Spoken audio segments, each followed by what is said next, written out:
How many of you have kind of a sense of foreboding when it comes to this year?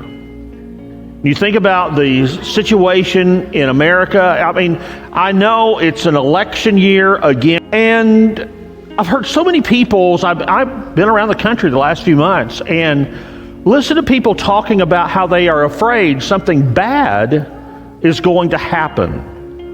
Maybe to stop or change the election, however you want to look at that. I then think about the pending crisis with immigration. Who are we letting in the country? And that leads us to fear, well, what if we have another terrorist attack? Something like 9/11. There are rumors here and there of another pandemic coming.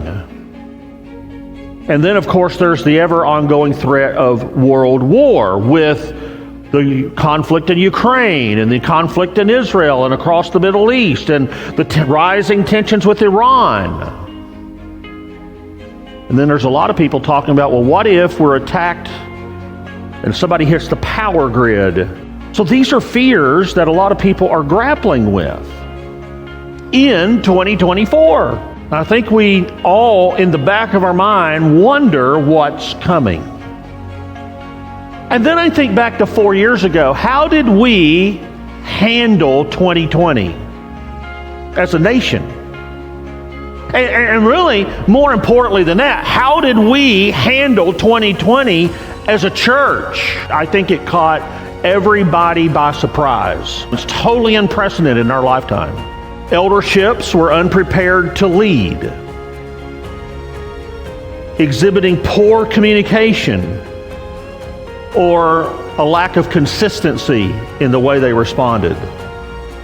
And on top of that, or maybe even simultaneous to that, you had memberships in the local churches that were unprepared or unwilling to trust the leadership of their shepherds. And if you remember, you had congregations that were fighting internally over masking and over car church and over social distancing. I hate to dig all this up from 2020. But don't you remember how politics and social issues got themselves intertwined into how congregations responded to the pandemic? If you wore a mask and you got vaccinated, then that became associated with your personal politics, and mixed in with all of that was anger and judgment and distrust.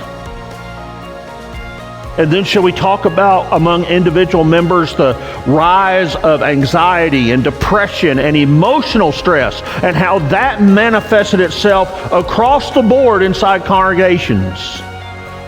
Over the last couple of years, I've had several opportunities to speak with professional Christian counselors within the churches of Christ who will tell you that the way a lot of Christians reacted to the pandemic did much damage, lasting damage inside their families. The use of pornography skyrocketed among Christians. Physical and emotional abuse soared. And those counselors will tell you it was not pretty. And so, reflecting on all of that, and as we are in the middle of now, this new year, this tumultuous year that has the potential just to really disrupt the whole function of our country, maybe even fraught with more difficulty than what we experienced 4 years ago, the question is, how do we prepare ourselves? I'm not wishing for trouble, but it doesn't take much to see that all the signs are there, and we need not be caught in a similar situation as we were 4 years ago. I do think that one thing that we could all be doing, brothers and sisters, is praying for our leaders, our government leaders, and praying for peace. We need to be praying that wisdom prevails. We need to be praying that God's will be exalted and that good